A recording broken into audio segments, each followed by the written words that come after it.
It was the safest town in western New York, until one September morning, when smoke rose above a gray wall and the sound of gunfire rolled across the farmland like thunder. For most Americans, the name Attica is a symbol of rebellion, bloodshed, and the deadly cost of ignoring human desperation. But before the riot, before the broadcasts, before the world's cameras pointed at a single prison yard buried in the quiet countryside, Attica was simply a place where people believed nothing catastrophic could ever happen.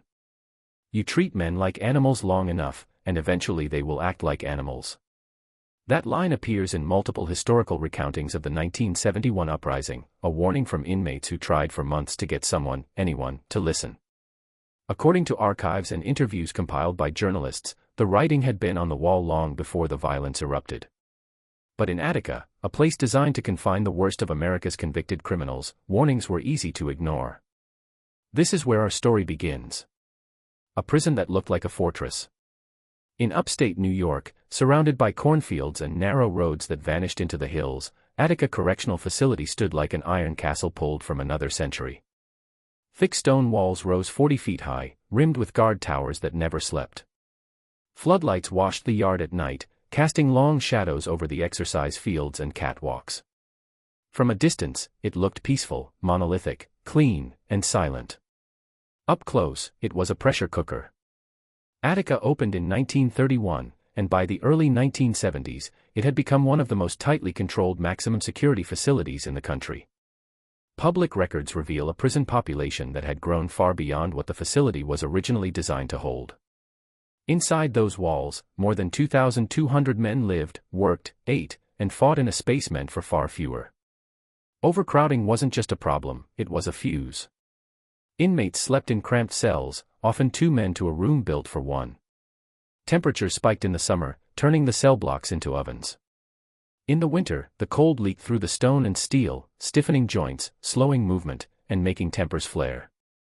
Several investigations, both state and federal, would later describe the environment as inhumane, with sanitation issues, inadequate medical care, and entrenched racial tensions between staff and the incarcerated population. Attica wasn't chaos every day. But according to numerous news reports and later court testimonies, it operated on a simmering sense of hostility. Guards enforced strict routines, inmates voiced long-standing grievances, and the administration struggled to keep order as outside political pressure mounted. Behind the walls, men carried their bitterness like a second uniform. The inmates who would change history. Attica housed some of the most dangerous individuals in the state. Murderers, armed robbers, gang leaders, and men with reputations that followed them from prison to prison. But mixed among them were inmates serving lesser sentences, men with no history of violence, men trying simply to survive until release day. According to public reports, the prison population was disproportionately Black and Latino, while the guards were overwhelmingly white, from rural communities surrounding the facility. That imbalance was not accidental, and it was not without consequences. Some inmates were known leaders of organized groups, including early formations of street gangs that had already gained influence throughout New York. While much of the day-to-day conflict came from overcrowding and harsh discipline, gang politics, according to various investigative papers, added an entirely different layer of danger. Territory wasn't measured in blocks or neighborhoods. It was measured in cell tiers, cafeteria tables, and corridors between workshops. In Attica, alliances meant survival. And fractures meant war. A system on edge. Corrections staff operated under immense pressure. Many officers worked long shifts with minimal training for crisis management. According to historic state records, the pay was modest, the work stressful, and the possibility of violence constant. Guards often viewed inmates as inherently dangerous, violent, and manipulative. Inmates saw guards as abusive, indifferent, or outright hostile. That mutual distrust grew year after year. Medical care was limited. Showers were restricted. Letters could be censored. Visits were monitored closely. According to interviews given to journalists decades later, inmates believed the administration ignored their concerns, while the administration believed the inmates exaggerated their grievances for leverage. Outside the walls, America was dealing with civil rights struggles, economic divides, and protests erupting across cities.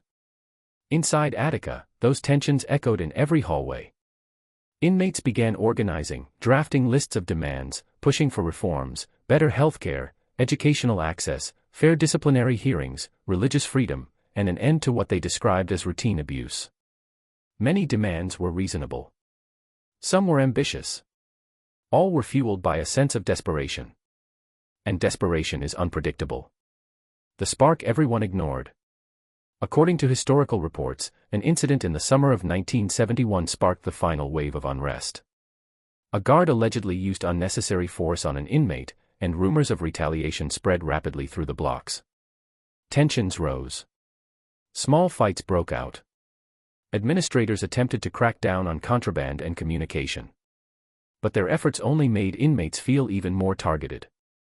In late August, several incarcerated men held meetings in the yard, attempting to negotiate through internal channels. Their requests were delivered in writing. Some guards later testified that they believed the situation was manageable. But the inmates felt invisible. According to multiple accounts, the prison's leadership underestimated the level of anger simmering beneath the surface. They believed the rules would hold. They believed the walls would contain whatever disputes arose. They were wrong. The morning everything broke. September 9, 1971. A date burned into the memory of American criminal justice. The incident began with a routine movement between cell blocks. But in a place where every tiny spark fell onto a bed of dry tinder, a misunderstanding, according to official reports and later Senate testimonies, triggered the collapse. Around mid-morning, a confrontation occurred between an officer and an inmate. More inmates gathered. A door jammed. A key was grabbed. Chaos erupted. Within minutes, a group of inmates overwhelmed several guards and took control of an entire section of the facility. The riot had begun. Guards were beaten and dragged as inmates armed themselves with makeshift weapons, chairs, pipes, broom handles, anything they could use. Alarms sounded. Lockdowns failed. Doors meant to contain the unrest malfunctioned or were forced open. In less than an hour, nearly 1,300 inmates controlled the yard, with more than 40 hostages held inside a hastily established stronghold. Smoke rose from the main yard as inmates climbed onto catwalks, shouting demands to anyone who could hear. Some celebrated. Some panicked.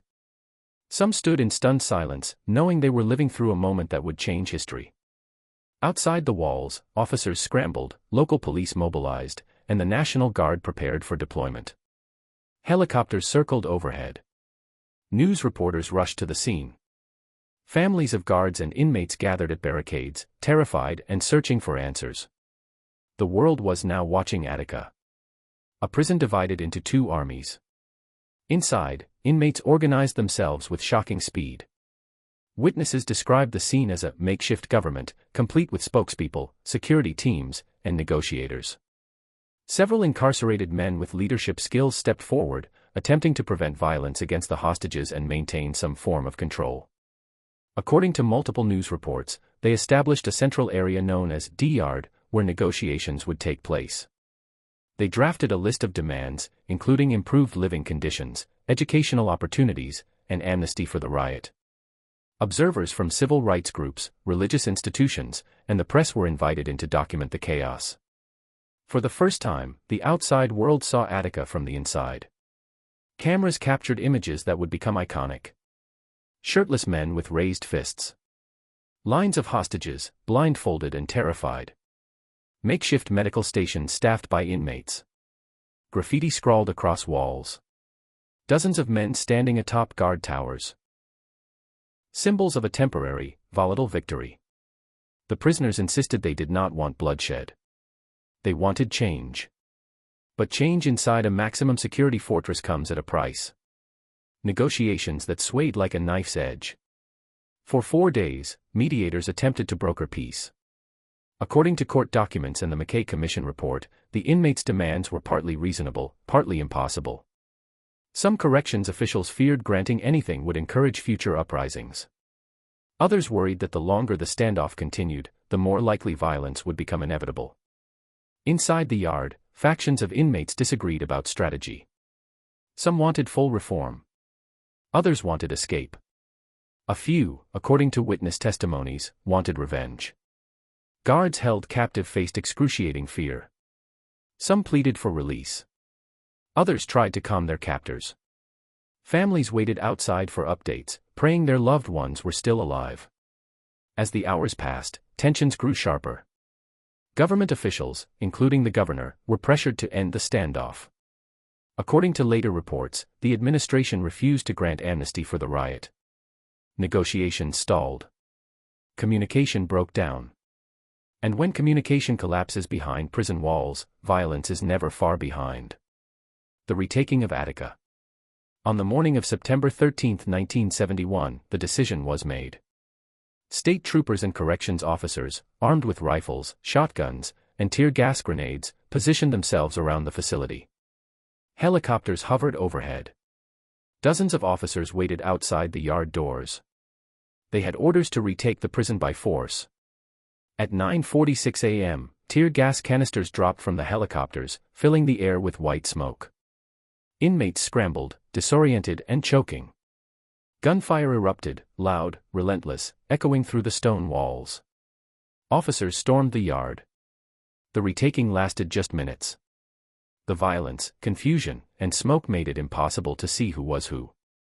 According to the official state report, all 43 people who died that week, including hostages, were killed by law enforcement gunfire. The aftermath was catastrophic. Inmates were forced to lie naked on the ground. Some were beaten. Some were dragged across the yard. Others were questioned, searched, and punished. Investigations that followed uncovered extensive abuses in the hours after the retaking, abuses later cited in lawsuits, documentaries, and public testimonies. The uprising was over. But Attica would never be the same. A legacy written in blood. The Attica riot became one of the most scrutinized events in American criminal justice. More than 5 decades later, historians, journalists, and legal scholars still debate what could have been done differently. Public reports acknowledge administrative failures, racial tensions, and a long list of grievances that were ignored until the situation exploded. The tragedy led to reforms. New oversight, improved living conditions, and national conversations about prison rights. It also exposed the dangerous influence of gang dynamics inside maximum security facilities, where alliances can determine who lives and who dies. Attica became a symbol not just of violence, but of the consequences of neglect. The prison still operates today. Its walls still loom over the quiet countryside. Its name still carries the weight of history, raw, unresolved, and forever stained. But the riot was only the beginning of Attica's dark story. Because behind those same walls, long after the smoke cleared, the cycle of violence, gang politics, and deadly secrets continued, shaping the lives of thousands of inmates and corrections officers for decades. And in the next chapter, we go deeper into the internal world of Attica, into the gangs, the shadow networks, the unspoken rules, and the deadly power struggles that defined the prison long after the riot ended. The invisible empire, gangs, power, and the shadow order inside Attica. This story is a dramatized adaptation inspired by real events. Some names, places, and details have been changed for privacy. Attica Correctional Facility did not return to silence after the smoke of 1971 cleared. If anything, the silence afterward was more dangerous, tight, nervous, filled with fear. It was the kind of silence that settles after a bomb has exploded but before anyone has counted the casualties. A silence born from trauma, resentment, and the knowledge that nothing inside the walls had truly been resolved. Official state investigations admitted to systemic failures, overcrowding, racial tension, poor communication, and inhumane conditions. But acknowledging a wound does not heal it. And inside Attica, the wound didn't close. It festered. The administration rebuilt cell blocks, reinforced security, and expanded surveillance. But behind the walls, something else was growing, something as old as prison culture itself, but now stronger, angrier, and far more organized. The gangs. What the outside world would eventually call security threat groups became, for inmates inside Attica, a source of protection, identity, and, more dangerously, power. If the 1971 riot had been the explosion, the decades that followed were the shock waves. The quiet reconstruction of violence. After the riot, the New York Department of Corrections attempted to reassert control. Dozens of officers were brought in from other facilities. Leadership was changed. Surveillance increased. Programs were promised, though many took years to materialize. Cameras went up. barriers were reinforced. But no amount of physical infrastructure could stabilize what had already been shattered: the trust between inmates and staff, and the trust among inmates themselves. According to investigative reports published years later, the racial breakdown of incarcerated men remained overwhelmingly Black and Latino, while the workforce remained mostly white and rural. The dynamic created a permanent cultural divide, two worlds sharing the same space, constantly on edge. Inside the cell blocks, inmates carried the memories of the riot with them. They remembered who stood with whom, who fought, who stayed neutral, who betrayed, who broke under pressure. That kind of history doesn't vanish, it becomes chapter 1 in a manual of survival. And in prisons, survival often means choosing a side. The birth of a shadow government. Every maximum security prison has an official administration: the warden, captains, sergeants, and officers.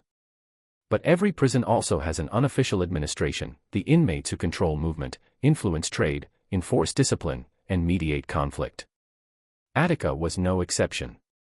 Journalistic investigations and interviews with former inmates describe an internal order shaped by major security threat groups whose names are public record nationwide, though individual members are not named here for privacy. For clarity and ethical compliance, this narrative uses changed or composite names while describing groups whose existence is publicly known. The Black Syndicate, composite group name. A predominantly Black organization whose members came from urban neighborhoods across New York State. According to public reports about real-world prison gangs, they often controlled educational programs, mediation, and political discussions. Members prided themselves on discipline and unity, but splinter factions existed, some ideological, some purely criminal. The Aryan Brotherhood, composite name. A white-affiliated group with roots in earlier prison populations. Public documents on U.S. prison gangs note similar organizations with racial exclusivity, influence over contraband, and deep loyalty structures. They operated under a strict internal code and maintained a reputation for violent enforcement. The Eastern Nations Collective, composite name. A Latino-aligned coalition connected with street-based affiliates from larger cities. Reports from corrections departments nationwide highlight similar groups known for controlling phone access, drug pipelines, and inmate-to-inmate commerce. These groups, along with several smaller factions, formed the invisible skeleton beneath Attica's daily operations. They had hierarchies, rules, and leaders who didn't appear on any official roster but controlled what happened on the tiers more effectively than many officers. By the late 1970s and into the 1980s, Attica had become a place where any conflict, even something as small as an argument over a seat in the chow hall, could escalate into political warfare. And in the middle of all this stood the new inmates entering the facility. Men who had never seen Attica before and suddenly found themselves trapped in a chess game where they didn't even know the pieces. The trade that ran the prison. Drugs. Tobacco. Stamps. Razors. Information. Protection. Every prison has an economy, and according to numerous public investigations, Attica's internal market was one of the most complex in the state. Strict surveillance and tightened security after the riot only made the black market stronger. When an official system grows more restrictive, the unofficial one becomes more profitable. A pack of cigarettes might cost $1 on the streets. Inside the walls, it could cost $5. A sharpened piece of metal, illegal, dangerous, and hard to hide, could cost $50. A smuggled painkiller might go for $20. Weapons, drugs, and favors were all currency. But the most valuable commodity wasn't drugs, tobacco, or contraband. It wasn't even money. It was information. Who was arriving? Who was leaving? Who was cooperating with officers? Who had a brother in another prison? Who was in debt? Who was scared? Who had connections outside? Information was traded like gold. And gangs controlled it. An officer's perspective: we never controlled Attica, we just supervised it. According to anonymous interviews quoted in news investigations, many officers admitted privately that their role was not to truly control the prison but to manage its chaos. One retired officer, speaking decades later, put it bluntly. On a good day, we supervised Attica. On a bad day, it supervised us. Officers walked corridors in pairs or trios. Radios crackled constantly. Every shift brought tension. Some officers tried to build respectful relationships with inmates. Others ruled with aggression. Some became targets. Others, uncomfortably, became tools used by certain gangs to pressure rivals. Most simply tried to survive their shift and go home. The riot had proven that the walls didn't guarantee their safety. And the memory of 43 dead still haunted them. The new breed of violence.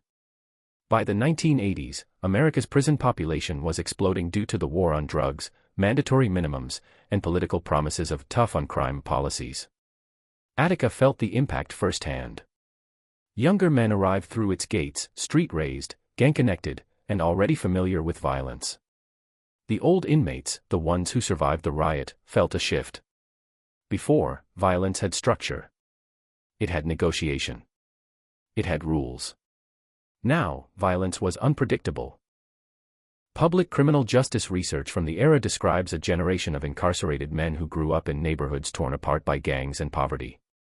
They entered prison already accustomed to danger, distrust, and survival.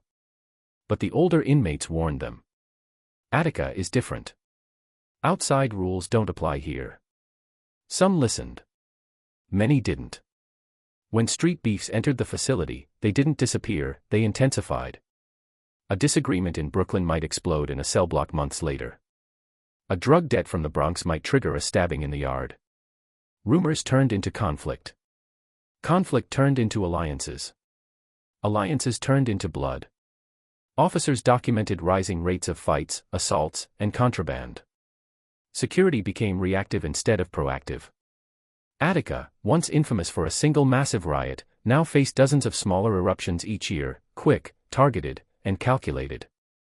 The riot had been a war. The decades after were insurgency. The rules no one wrote down. To survive Attica, inmates followed unwritten rules, rules passed down from cell to cell, block to block.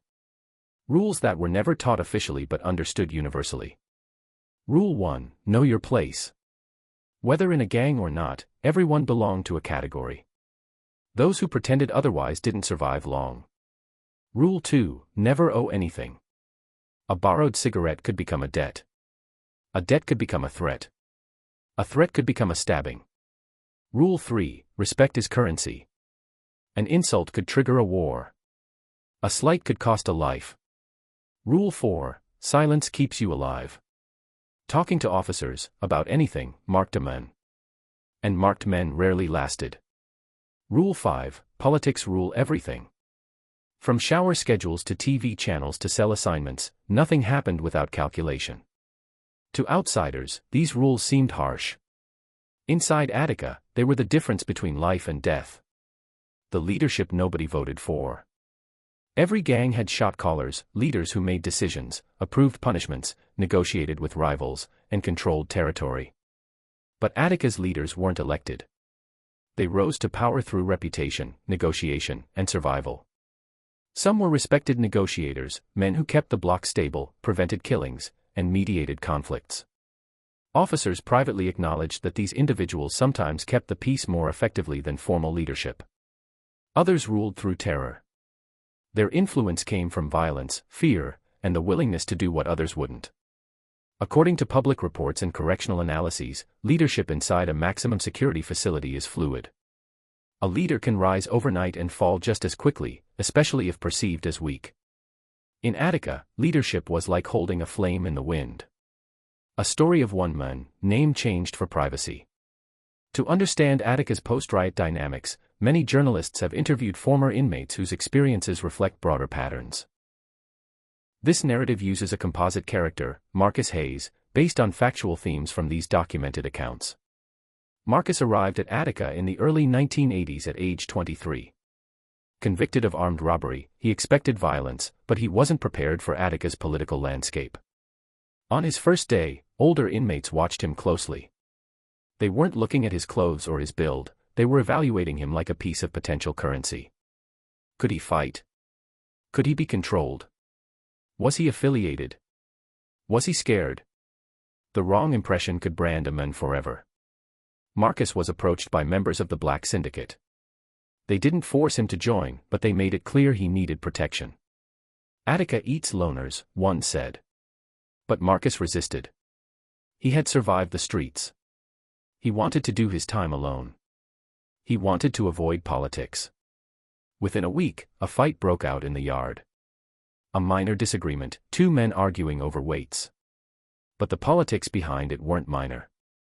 Marcus stepped in between them, trying to calm things down. Intervening was a mistake. Neutrality wasn't allowed. From that moment, Marcus was caught between factions. The Eastern nations collective wanted him to pick a side. The Aryan Brotherhood didn't like his interference. And the Black Syndicate demanded he commit to them fully. He had broken the unwritten rule. Never stand in someone else's conflict. Marcus's story is not unique.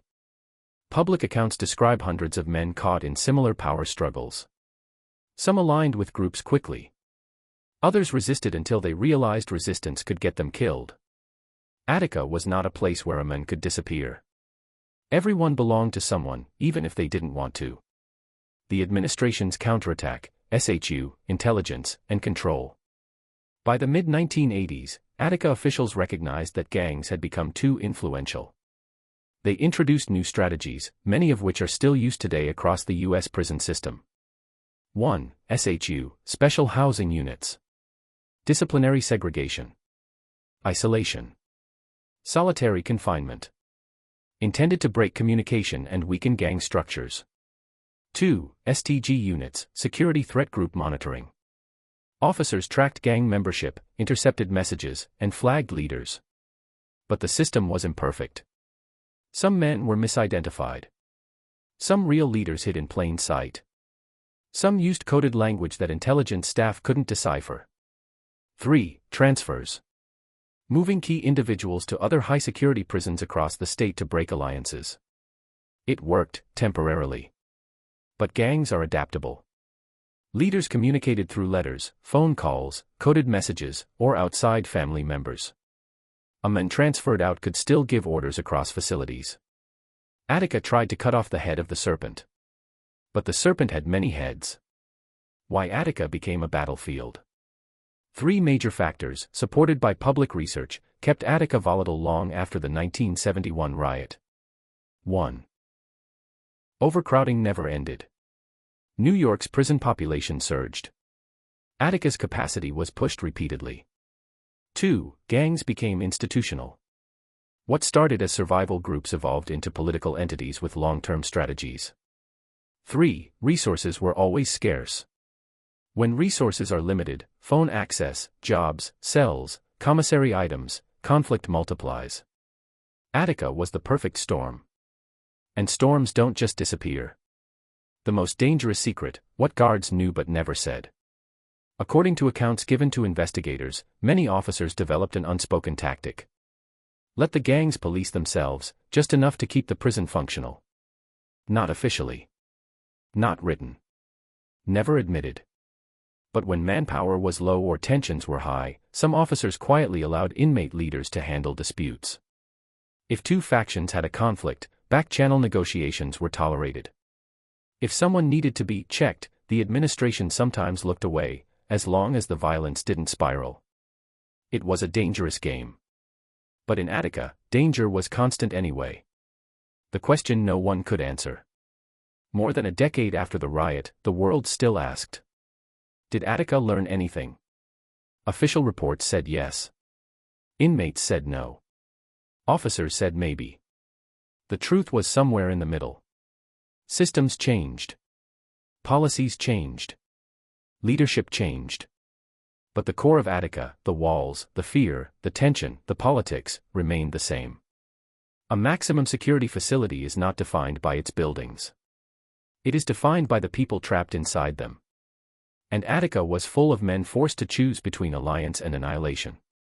The riot had been born from neglect. The post-riot era was born from control. But the next era, the era we explore in Chapter 3, would be born from something else entirely. Rebellion in the shadows. Because as gangs grew stronger inside the prison, a new conflict was brewing. Not a riot. Not a takeover. Something deeper. Something more personal. Something that would expose secrets inside Attica that even the administration didn't fully understand. The shadow that watched.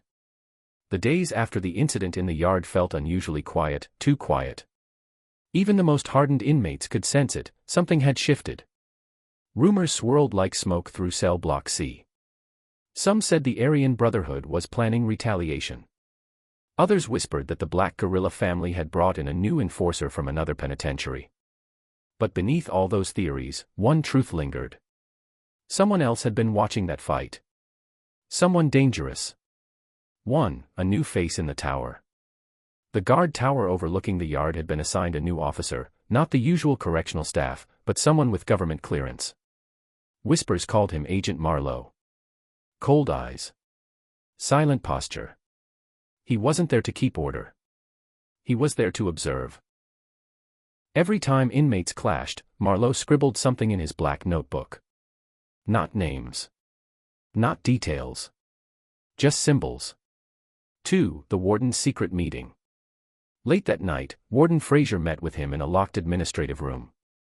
"What do you think?" the warden asked. Marlowe closed the notebook slowly. "They're escalating. The AB and BGF aren't fighting over respect anymore. There's coordination, from outside." The warden swallowed. He had suspected it, but hearing it confirmed sent a chill down his spine. 3. The strange arrival. The next morning, the entire prison froze as a new inmate was escorted through the main corridor. He walked calmly. Hands cuffed. Orange jumpsuit. A strange tattoo spiraling down his neck, not AB, not BGF, not any known gang symbol. Both gangs noticed him. Both felt threatened. But he wasn't there for them. He was there for someone else. 4. The hidden letter. Inside cell 39, a BGF lieutenant named Darius found a folded piece of paper under his mattress. One word was written on it. Tonight. He didn't know who left it. He didn't know what it meant. But in prison, a single word could start a war. 5. The Watcher returns. Up in the tower, Agent Marlowe raised the binoculars again. Not at the yard this time. At cell block C. At the newcomer. His lips tightened. It begins. If you want, I can continue deeper into Chapter 4, build scenes, create image prompts, or structure it into a full documentary/script like your previous requests. You said. Start Chapter 4.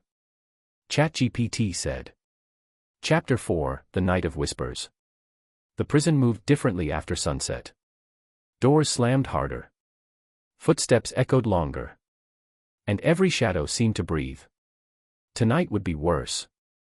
Because tonight, someone had planned something. 1. The signal. At exactly 11:47 p.m., the lights flickered, just once. Most inmates ignored it. But those who paid attention, those who understood the hidden rhythms of prison life, they knew. That was the signal. BGF soldiers quietly rose from their bunks. AB members tightened their fists, sensing a shift in the air.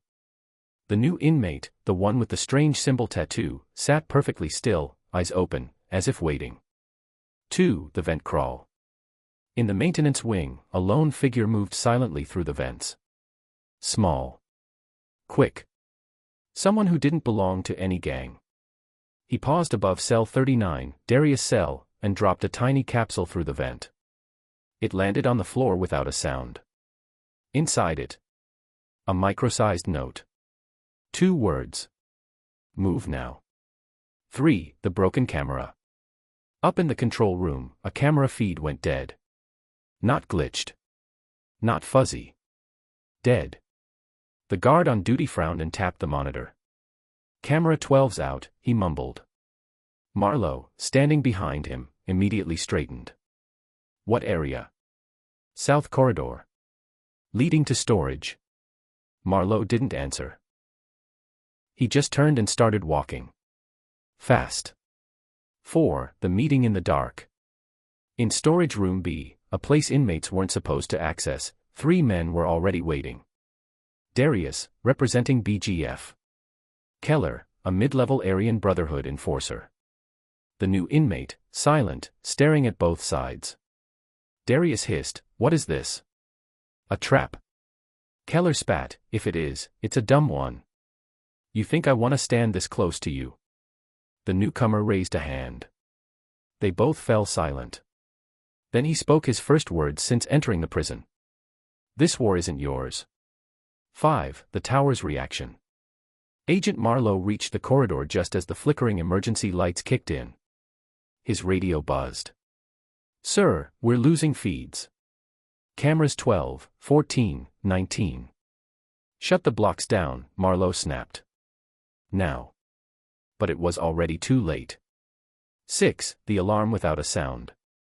In the dark storage room, the newcomer reached into his jumpsuit and produced a small device, no bigger than a matchbox. When he pressed it, the prison didn't hear any alarm. But Marlowe did. Because the alarm wasn't for the prison. It was for whoever was coming next. 7. The final whisper. Keller and Darius stepped back, realizing the truth. This wasn't about AB versus BGF. This was something larger. Something external. And they were now standing in the middle of it. The newcomer looked at both men and whispered, "You're pawns. And tonight, the players arrive. The players arrive." The storm outside Attica had finally begun to break, but inside the walls, a different kind of storm was gathering. A silent one. A calculated one.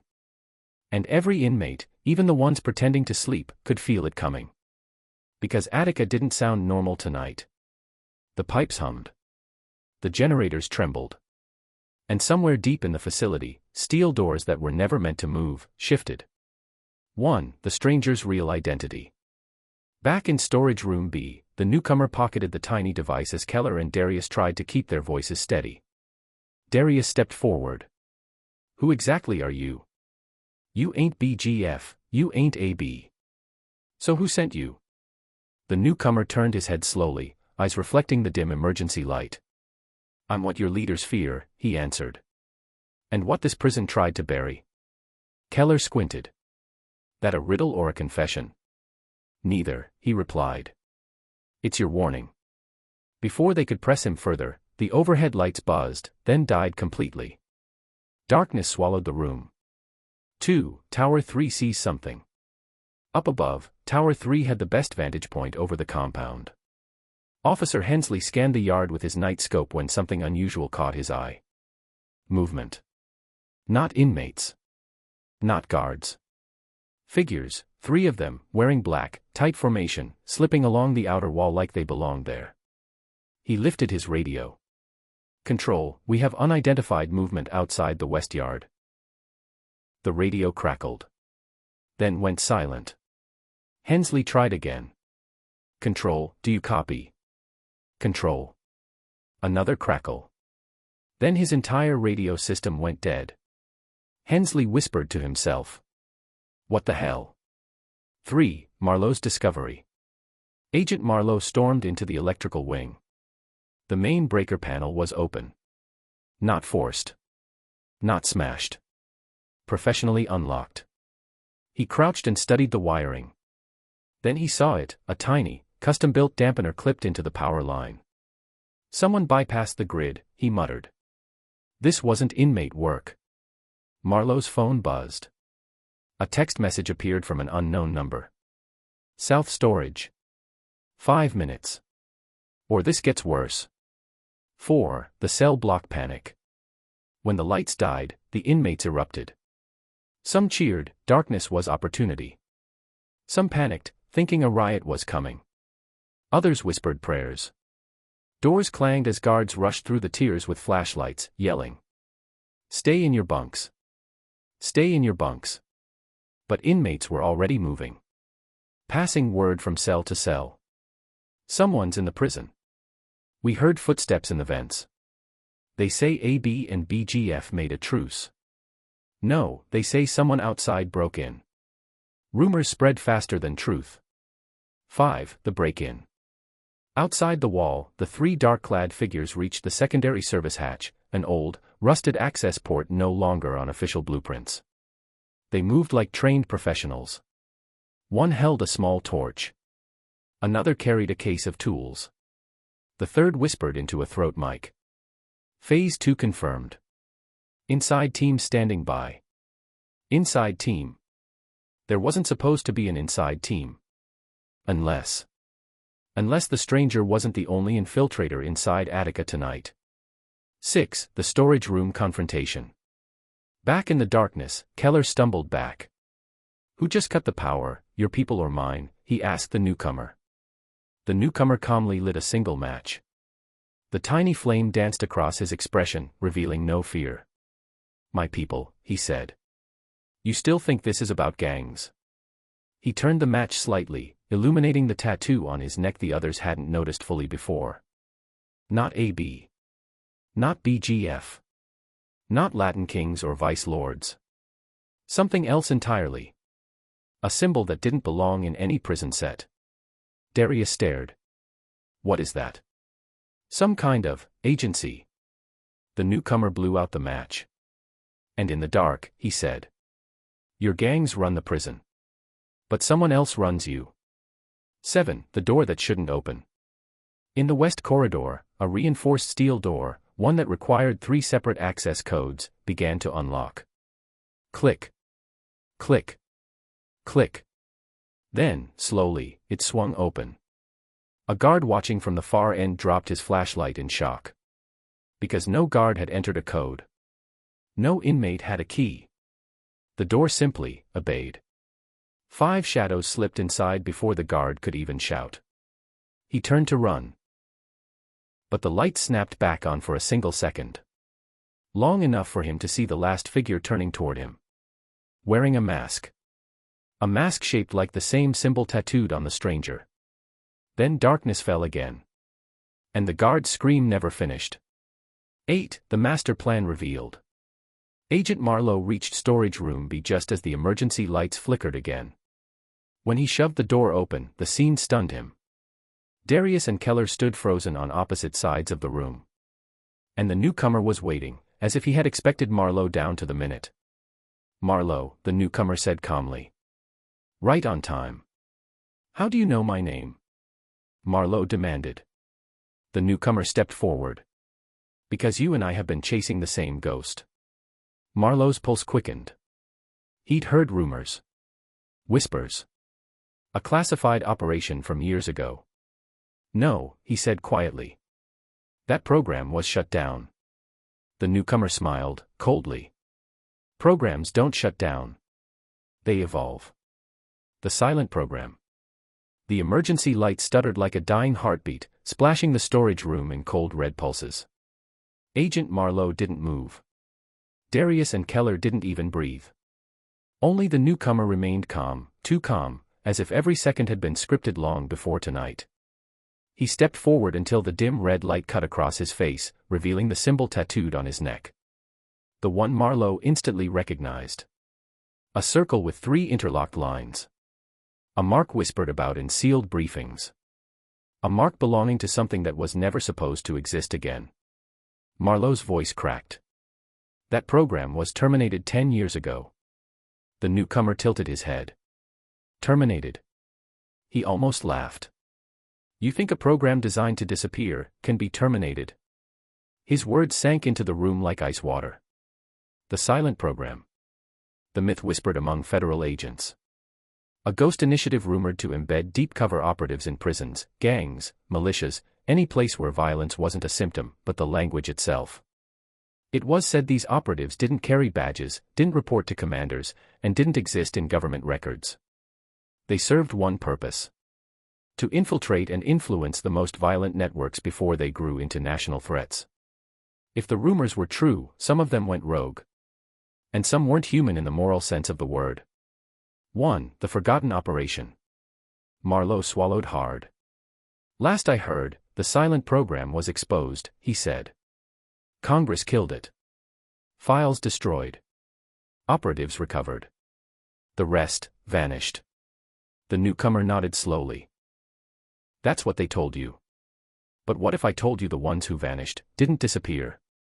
Darius muttered, "Man, what are y'all even talking about? This some FBI versus CIA kind of thing." The newcomer answered without looking at him. "Your gangs aren't the only ones with factions. We're just quieter." Keller scowled. "So what? You're some government experiment?" The newcomer's eyes sharpened. "No. I'm the result of what happens when a government stops admitting what it creates. A silence fell. Marlowe suddenly understood. You're not infiltrating this prison, he whispered. You were already stationed here. The newcomer nodded once. I came into Attica 3 years ago. And I wasn't alone. Red light flickered again. Keller's voice tightened. You sayin' there are more of you inside? No, the newcomer said. There were more. His tone darkened. Until they went off mission. To the rogue cell. Marlowe felt his stomach drop. You're telling me, the break-in tonight, this is a rogue silent unit? The newcomer folded his hands behind his back. They were trained to infiltrate criminal networks. But they embedded so deeply, the lines blurred. They stopped reporting. They stopped taking orders. A breath. They built their own chain of command. Darius stepped back. So these masked dudes inside the prison are former operatives, the newcomer finished. Keller's jaw clenched. Then why cut the power? Why break in? Why target us? The newcomer stared at the door as if watching a memory. Because they're not here to attack the prison, he said. They're here to erase it. Tower 3 falls.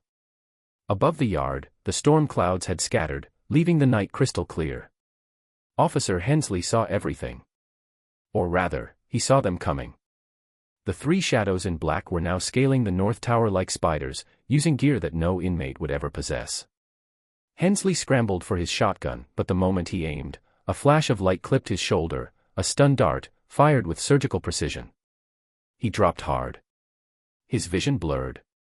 The figures swarmed into the tower. His last thought before passing out. These aren't inmates. 4. Riot-level panic spreads. In cell block C, prisoners banged on steel, screaming over the alarms. Lights out means someone died. No, it's AB. They're taking over. I saw shadows on the catwalk. We're done. Guards yelled orders, but panic drowned them out. One inmate used the confusion to slip a shank under his mattress. Another passed a coded note through the bars. A third stood still, eyes closed, whispering a prayer. Attica was a pressure cooker on its best day. Tonight, it was ready to explode. 5. Marlowe's interrogation. Back in the storage room, Marlowe took a slow breath. What's their objective? The newcomer didn't answer immediately. He walked to a dusty shelf, pulled aside an old mop bucket, and lifted a rusted vent panel. Behind it sat a sealed envelope wrapped in plastic. He handed it to Marlowe. Inside was a thin stack of documents, old, yellowing, some stamped top secret. Others marked with redacted lines. Marlowe scanned the pages.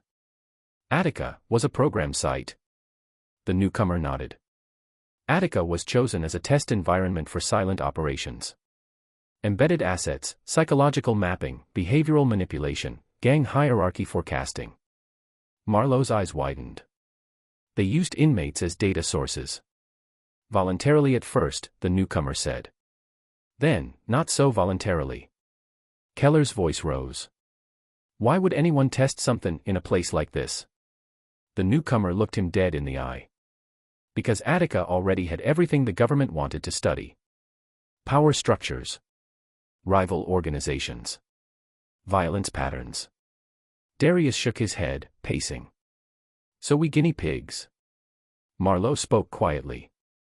All of us are, apparently. 6. The program reawakens. The newcomer tapped the top document. After the riots decades ago, the government realized something. Chaotic prisons reveal human truth faster than controlled labs. So they embedded observers. Marlowe clenched his jaw. And now those observers have returned. No, the newcomer corrected him. They never left. They just stopped pretending to observe. A sudden thud shook the hallway outside the door. A metal clang. Footsteps, controlled, synchronized, approaching. The newcomer lowered his voice. They're cleansing their history. Burning evidence. Eliminating anyone who ever learned about the silent program. Keller stepped forward. Then why ain't they killed you? The newcomer finally hesitated. Because I was part of the same program. His voice cracked for the first time. And because I broke ranks before they did. 7. The true target. A loud beeping echoed through the prison, a new alarm, deeper and harsher than any routine drill. It vibrated the walls. Marlowe's phone lit up with an emergency alert. Breach in high-security storage. Level 4 protocol activated. Level 4. He had only heard of Level 4 procedures in theoretical briefings. It meant one thing. Something catastrophic was happening inside the prison. The newcomer turned to him. You know what's in high-security storage, don't you? Marlowe hesitated. Evidence archives. Old program files. Confiscated tech. Unredacted records. The newcomer nodded. Exactly. Everything the rogue unit needs to erase. Darius pointed toward the hallway. So they ain't here for us? No, the newcomer said. They're here for the past. Keller exhaled sharply. Then what is their endgame? The newcomer's voice became a whisper. The silent program was designed to influence criminal behavior from within. Imagine what a rogue faction could do with that power. He paused. Imagine a prison system where gangs obey a hidden conductor.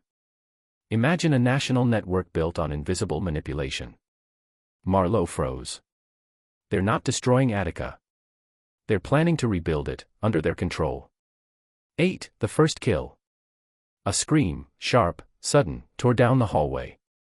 Then a body thudded to the floor. Marlowe pressed his back to the wall, drawing his sidearm.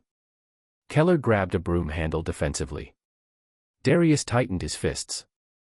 The newcomer didn't flinch. He stepped toward the door slowly, peering through the thin crack. In the flickering emergency light, a figure lay on the floor, a guard. Maskers stood over him. Their uniforms matte black, weapons modular and silent. One knelt beside the fallen guard and pressed 2 fingers to his neck. No hesitation. No remorse.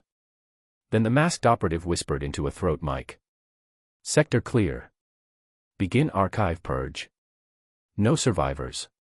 The newcomer closed the door quietly. He turned to the others with a calm that terrified them more than the killers outside. It's begun, he said. Marlowe tightened his grip on his weapon. What do we do? The newcomer's eyes narrowed. Now. We find the others. What others? Keller snapped. The newcomer stepped forward, his voice becoming ice. The original silent operatives who went missing years ago. You think they're in Attica? Marlowe asked. The newcomer nodded. They're not just here. His expression darkened. They're waking up too. The awakening. For decades, Attica Correctional Facility had been notorious for violence, riots, and political unrest. But what no one outside a handful of classified briefings ever knew was this. Attica also held ghosts, not supernatural ones, but human ones, operatives buried in plain sight. Tonight, those ghosts were stirring. As the rogue silent unit advanced through the corridors, cutting power feeds and eliminating witnesses, something deep in the abandoned wing of Attica began to shift. A steel door trembled. A motion sensor blinked once, faint, but alive. And a voice whispering from behind thick glass murmured. They're back. 1. The abandoned wing. Most staff believed the old psychiatric block had been sealed in the early 2000s due to asbestos and structural decay. No one questioned it. No one entered it. But Marlowe knew better. He had once seen a fragment of a classified blueprint, an annotation scribbled in the margins. OP-13 containment. No access. He thought it was a leftover from outdated paperwork. Now he knew it wasn't. Back in storage room B, the newcomer folded his arms. Marlowe. You need to understand something before we move. The agent steadied himself. Tell me. The newcomer nodded. Years ago, 3 silent operatives went dark. Not rogue. Not dead. Just missing. They were last tracked to Attica. When they vanished, a containment order was issued. Darius rubbed his forehead. Containment? You talkin' like they some creatures or something, dot. The newcomer shook his head. Not creatures. Men. But men shaped by a program that pushed them too far. When an operative loses their identity, their mission, they become unstable. Dangerous. Unpredictable. Keller's voice was hoarse. And they hid M here. In a prison filled with gangs. They weren't placed with the inmates, the newcomer replied. They were placed under the prison. 2. Tower 2 falls. Meanwhile, in Tower 2, Officer Ramos jolted as a quiet scraping sound echoed up the stairwell. Hello, he called out, voice shaking. No answer. He grabbed his flashlight and descended 2 steps. A shadow moved behind him. He spun. But the masked figure was already inches away. A gloved hand clamped over his mouth. A blade glimmered in the dark. No scream. No noise. Just silence. Moments later, Tower 2's spotlight flickered and went dark. The rogue team's control was expanding. 3. The map of buried names. Back in storage room B, Marlowe tore open the rest of the envelope the newcomer had given him. Inside was a hand-drawn diagram, a map of Attica, but with secret levels sketched beneath the main structure. 3 cells circled in red. All located in the off-limits psychiatric block. Marlowe whispered. This is why they're here. They're going to wipe out the last evidence of the program. Darius pointed at the map. So what happens if these missing operatives wake up? The newcomer's jaw tensed. Then the rogue faction will recruit them or kill them. And trust me, either outcome is catastrophic. Keller swallowed hard. Meaning what? The newcomer finally said it. Meaning they're trying to rebuild the silent program, but with zero oversight. A private army trained to blend into any prison, any gang, any conflict. A ghost network answering only to themselves. Marlowe ran a hand through his hair, heart pounding. That would destabilize every major correctional system in the country. And every gang within it, the newcomer added. 4. The First Awakening. In the abandoned psychiatric block, dust floated through the air like drifting ash. A figure sat in a dim cell, arms shackled to a steel chair. Eyes closed. Breathing slow and steady. No name tag. No inmate number. No record. Only a tattoo, the same symbol worn by the newcomer. The same symbol as the rogue operatives. Suddenly, the floor vibrated from a distant explosion. His eyes snapped open. Pale. Sharp. Trained. He whispered a single word. Signal. Then he pulled, once, and the restraint snapped like old wire. 5. The rogue team reaches the archive. Deep in Attica, the rogue team pushed toward the evidence archive. The most fortified room in the prison aside from the armory. A masked operative placed a small device against the lock. It buzzed softly. The lock clicked. The door swung open. Row after row of sealed boxes. Old files. Confiscated communications. Hard drives. Blueprints. Experimental tech. Every piece of silent program history, stored out of sight. The leader of the rogue unit stepped forward and spoke into his mic. Archive secured. Begin purge. His team moved like surgeons, rifles held loose, steps silent. One flipped open a case of incendiary gel. Another began setting charges on load-bearing points. A third cracked open a crate labeled SP Alpha Internal Studies, unredacted. He whispered. We should have done this years ago. 6. The escape plan. Back in storage room B, the newcomer reached into his jumpsuit and pulled out a key, a real correctional key, taped behind the inner lining. Keller blinked. Where did you even get that? I was placed here, the newcomer said calmly. I was given access years ago. Marlowe frowned. So why now? Why reveal yourself tonight? Because they forced my hand, he replied. When they cut the power, they activated every sleeper cell in Attica. Darius looked around. Sleeper what? Sleeper operatives, the newcomer said. Silent program assets planted in positions of weakness. Some disguised as inmates. Some disguised as guards. Some locked away. Keller's voice cracked. So anyone could be one? The newcomer nodded. Anyone. 7. The assault on the block. Down in cell block C, something changed. Movement became coordinated. Inmates who were panicking moments earlier suddenly fell silent. 4 stood up simultaneously. 4 men who never spoke to each other. Never sat together. Never even acknowledged one another. They looked toward the same corner of the block. Same time. Same expression. Like puppets hearing a string tighten. One whispered to another inmate. It's time. The other inmate's blood ran cold. Because that voice, that tone, wasn't normal. It was trained. Then they moved. Not toward a fight. Not toward chaos. Toward a specific hallway. The psychiatric wing.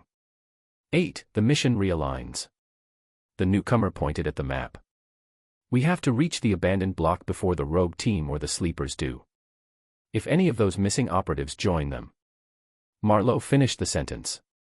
The entire silent program is reborn. And not by the government, the newcomer added. By a faction with no oversight. No accountability. No limits. Darius nodded tightly. So we move. Keller grabbed a metal pipe from a supply shelf. Lead the way. The newcomer opened the door a crack, checking the hall. Footsteps echoed from the far side, soft, precise, methodical. Not random inmate footsteps. Silent program footsteps. He whispered. They're already coming. Then he stepped into the shadows. And the others followed. The cell block awakens. The sun hadn't fully risen over the compound, but inside D-Wing, the men were already awake, not because of routine, but because of tension thick enough to choke on. After the incident the previous night, everyone felt the shift. Rumors had spread like wildfire, twisting truth and fear together. Ade sat upright on his bunk, lacing his boots slowly. Every small motion echoed louder than usual. Even the metal bars seemed to vibrate with nerves. Across from him, Stone lit a cigarette, exhaling with annoyance. People dey talk anyhow this morning, Stone muttered. Dem say the stabbing no be random, say something big dey come. Ade didn't reply immediately. He'd been thinking the same thing. The way the guards moved, the rapid lockdown, the hidden whispers between high-ranking inmates. Something deeper was unfolding. Just then, Captain Moko, the most feared guard in the wing, marched in with 2 officers. The entire block fell silent. Moko's eyes scanned the cells like he was counting bodies for a sacrifice. Everybody prepare. Full inspection, he barked. No movement. No talking. Anybody way no cooperate go regret am. The men stiffened. Inspections were normal. But this one wasn't routine. Ade stood against the wall, hands behind his back. As the guards searched his cell, flipping mattresses and shaking down every corner, he noticed how forceful they were, almost like they weren't looking for contraband. But for evidence. When they moved on, Stone whispered. Dem dey find something. Something way dem believe dey this block. Ade nodded slowly. Then, from the far end of the corridor, raised voices exploded, guards yelling, inmates protesting, metal slamming. A struggle. Moments later, the entire block heard it. A scream. Not a normal one, a sharp, terrified, panicked shout that echoed all the way to Ade's cell. The kind of scream that meant someone had been found, or something had been discovered. Stone froze. Ade's jaw tightened. Whatever they found was about to change everything. The cell block was no longer just awake. It was alive, restless, and on the edge of a storm. By late morning, Attica was no longer a prison in the traditional sense. It had become a battlefield, a chessboard where pawns, rooks, and hidden kings moved unseen. Every corridor, every cell block, every steel stairwell was alive with tension.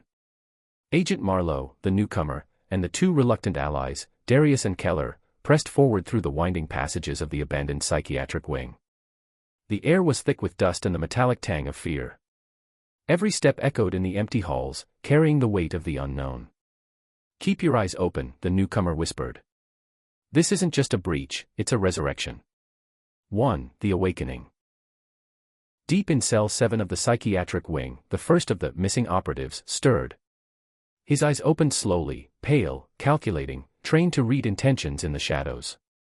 He flexed his fingers, feeling the restraints that were no longer there. They had been cut overnight by unknown hands. He whispered a single word. Signal. Across the block, similar awakenings occurred. Each man, or woman, of the lost silent program operatives had been in crypsis for years. Now, with their sleepers activated and rogue units moving through the prison, they were back. Fully conscious. Fully lethal. 2. Colliding forces. In the main hall, the rogue silent unit had breached the evidence archive. Flames flickered across the ceiling as they began destroying records, files, computers, blueprints, anything that could link them to the program. Outside the wing, Agent Marlowe directed Darius and Keller through narrow corridors, avoiding patrols, as the awakened operatives began to converge. Each step brought them closer to confrontation. Keller muttered, gripping a steel pipe. "If these guys are the ghosts you said they were, we're screwed." The newcomer shook his head. "Not if we act carefully. They are dangerous, yes, but they are still predictable. They follow orders, even rogue ones." 3. The first encounter. Suddenly, a shadow moved across the hall. The newcomer signaled Marlowe and the others to halt. 3 figures emerged, masks lifted, revealing familiar tattoos. They were the operatives who had vanished years ago. Silent, trained, and assessing every angle. "State your mission," the newcomer said softly. No reply. Instead, they advanced. A subtle tension filled the air, the calculated pause before violence. "We are the remnants," one operative finally whispered, voice void of emotion. "And the program continues." 4. The chaos unleashed. Suddenly, the rogue silent unit outside the wing collided with the awakened operatives. Steel clashed. Guns flashed. Shouts erupted. Inmates in neighboring blocks heard the chaos and began to panic. Some tried to escape, others hid. The prison, normally ruled by gangs, was now controlled by trained operatives. Each corridor became a battlefield. Every room a trap. Marlowe, Darius, and Keller moved through the chaos, dodging gunfire and smoke, heading for the heart of the psychic labyrinth, the primary control hub. "If we take control of the hub," the newcomer explained, "we can contain the rogue units. Otherwise, Attica falls completely out of control." 5. The control hub. Reaching the control hub was a perilous journey. Guards and rogue operatives were both present, some fighting each other, some eliminated silently. The hub was a room filled with monitors, buttons, and wires, a control center that could lock down every section of the prison. Marlowe rushed to the main console. The newcomer stepped aside, eyes scanning the perimeter. "Once we lock down the system," the newcomer said, "the rogue operatives will be trapped in the wing. But the awakened ones, they will still be free to move. We must choose carefully." 6. The ultimate choice. Darius looked around, sweat running down his temple. "We either save the prison, or we stop them, permanently." Marlowe's hand hovered over the main switch. Every second was measured in danger. Outside, screams, gunfire, and chaos collided in a symphony of controlled destruction. The newcomer turned to Marlowe. "Remember. These operatives were trained to manipulate, infiltrate, and survive. If they escape, entire prison networks across the country are at risk. The government denied their existence. But now, it's real." Marlowe pressed the button. The entire facility shuddered as locks engaged. Corridors sealed. Elevator access cut. 7. The final confrontation. Inside the sealed wing, the awakened operatives were now trapped, forced to face the rogue silent unit. The fight was brutal but contained. Each operative used years of training, silent, precise, deadly. Gunfire echoed. Bodies fell. Every movement was calculated. Darius and Keller watched from the console room, horrified but alive. The newcomer remained calm, analyzing every move. "This is what happens," he whispered, "when a program built to observe and control is unleashed, and then reborn." 8. The aftermath. Hours later, when smoke cleared and silence fell, Attica Correctional Facility looked unchanged on the surface. Guards resumed patrols. Inmates returned to their cells. But the truth was buried beneath layers of secrecy. Several rogue operatives were neutralized. The awakened silent program operatives were contained. Critical records and evidence were destroyed, permanently. Marlowe, Darius, and Keller stood together, exhausted, realizing the scope of what had just occurred. The newcomer turned to them one last time. Attica is safe, for now. But the silent program is never truly gone. It only sleeps. And when it wakes again. His voice trailed off. No one will know until it's too late. A door clanged in the distance. Somewhere in the prison, life returned. But deep in the walls, in sealed cells and forgotten corridors, the silent watchers still waited. And the ghost of Attica, the prison within a prison, the program within a program, remained very much alive.